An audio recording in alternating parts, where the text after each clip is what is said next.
తూర్పు గోదావరి జిల్లా కొత్తపేట నియోజకవర్గ ఇన్ఛార్జి బండారు శ్రీనివాస్ ఆధ్వర్యంలో కొత్తపేట పాత బస్టాండ్ దగ్గర ప్రారంభించిన రైతు దీక్షకు మద్దతుగా జన సైనికులు, కార్యకర్తలు, నాయకులు రైతు దీక్షలో పాల్గొని బండారు శ్రీనివాస్ కు సంఘీభావం తెలిపియున్నారు. వరుస తుఫానులతో నష్టపోయిన రైతులను తక్షణమే ఆదుకోవాలని, వారికి నష్ట పరిహారం వెంటనే చెల్లించాలని, మొదటి విడతగా 10,000 రూపాయలు వెంటనే ఇచ్చి వారిని ఆదుకోవాలని, ప్రతి రైతుకు 35,000 రూపాయలు నష్టపరిహారం అందే విధంగా చూడాలని జనసేన అధినేత పవన్ కళ్యాణ్ ఆధ్వర్యంలో రాష్ట్ర వ్యాప్తంగా పట్టిన రైతు దీక్షకు మద్దతుగా కొత్తపేట నియోజకవర్గ ఇన్ఛార్జ్ బండారు శ్రీనివాస్ ఆధ్వర్యంలో ఈ రోజు ఉదయం 10 గంటలకు ప్రారంభమైన దీక్ష మధ్యాహ్నం 12 గంటల వరకు కొనసాగుతుందని, అదే విధంగా కౌలు రైతులకు తక్షణమే 10,000 రూపాయలు పరిహారం వెంటనే ఇప్పించాలని, వారిని కూడా తక్షణమే ఆదుకోవాలని ఈ రోజు ప్రారంభించిన రైతు దీక్షకు మద్దతుగా బీజేపీ నాయకులు కూడా వారికి మద్దతుగా నిలబడి ఉన్నారు. అదే విధంగా అధిక వర్షాలకు, వరుస తుఫానుల కారణంగా పంటలు నష్టపోయి ఆత్మహత్య చేసుకున్న రైతులకు 5 లక్షల రూపాయలు, పంట నష్టానికి 25,000 నుండి 35,000 రూపాయల వరకు ఇప్పించాలని, రైతులకు అండగా మద్దతుగా జనసేన పార్టీ ఆధ్వర్యంలో ఈ రోజు రైతు దీక్షలు రాష్ట్ర వ్యాప్తంగా ప్రతి నియోజకవర్గంలోనూ ఇన్ఛార్జీల ఆధ్వర్యంలోనూ జరుగుచున్నవి. జనసేన నేతలకు బీజేపీ పార్టీ నాయకులు కూడా సంఘీభావం తెలిపారు. ఈ కార్యక్రమంలో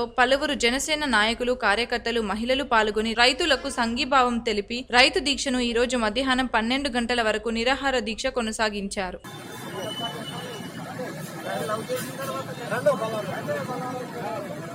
జనసేన పార్టీ రాష్ట్ర అధ్యక్షులు శ్రీ పవన్ కళ్యాణ్ గారు ఈ నివాన్ తుఫాను వల్ల రైతులు తీవ్రంగా నష్టపోయారు.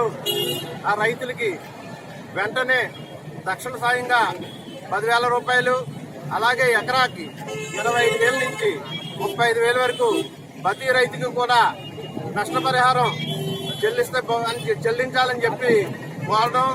కానీ ఏ ప్రభుత్వం తరఫున అయితే ఏ విధమైన స్పందన లేకుండా, కనీసం చేమకుట్టినట్టు లేకుండా, వాళ్ళు పట్టించుకోకుండా వాళ్ళు విహారయాత్రలు చేస్తున్నట్టుగా హెలికాప్టర్లో చేయడం తప్ప ఎక్కడా రైతుల తరఫున అయితే ఏ విధమైన స్పందన లేదు.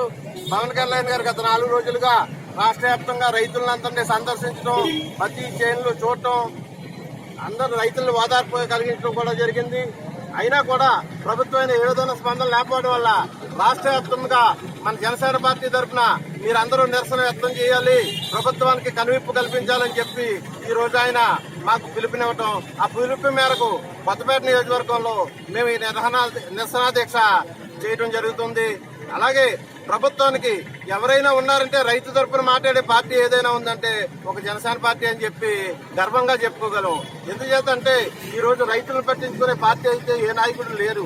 ప్రతిపక్షం అయితే జూమ్ బాబాల్లాగా వాళ్ళు శుభ్రంగా జూమ్ యాప్లో ఉంటున్నారు. ఈ నాయకులు అయితే ఏరియల్ సర్వేలు చేస్తూ ప్రజల్లోకి అయితే రాట్లా ఉన్న ప్రభుత్వం అయితే. ప్రజల్లో ఉన్న నాయకుడు ఎవరు, రైతుల కోసం గురించి పట్టించుకునే నాయకుడు ఎవరు అంటే ఒక పవన్ కళ్యాణ్ గారని చెప్పగలం, అంత గర్వంగా చెప్పుకోగలం. అలాగే మాకు ఎలక్షన్ ముందు కూడా రైతుల గురించి ఆలోచించిన నాయకుడు ఎవరైనా ఉన్నారంటే ఒక పవన్ కళ్యాణ్ గారని చెప్పగలం. ఇంచేతంటే ప్రతి రైతుకి కూడా 60 సంవత్సరాలు దాటిన ప్రతి రైతుకి కూడా 5,000 రూపాయల వరకు పెన్షన్ ఇస్తాం జనసేన పార్టీతో అని చెప్పి మేనిఫెస్టోలో పెట్టి రైతుల కోసం ఆలోచించిన నాయకుడు ఎవరు ఉన్నారంటే ఒక పవన్ కళ్యాణ్ గారు అని చెప్పి గర్వంగా చెప్పుకోగలం. ఈ రోజైనా ప్రభుత్వం మేల్కొని స్పందించి వెంటనే 10,000 రూపాయలు రైతులు నష్టపరిహారం చెల్లించాలని చెప్పి జనసేన పార్టీ తరఫున డిమాండ్ చేస్తున్నాం. జై జనసేన, జై జనసేన, జై జనసేన.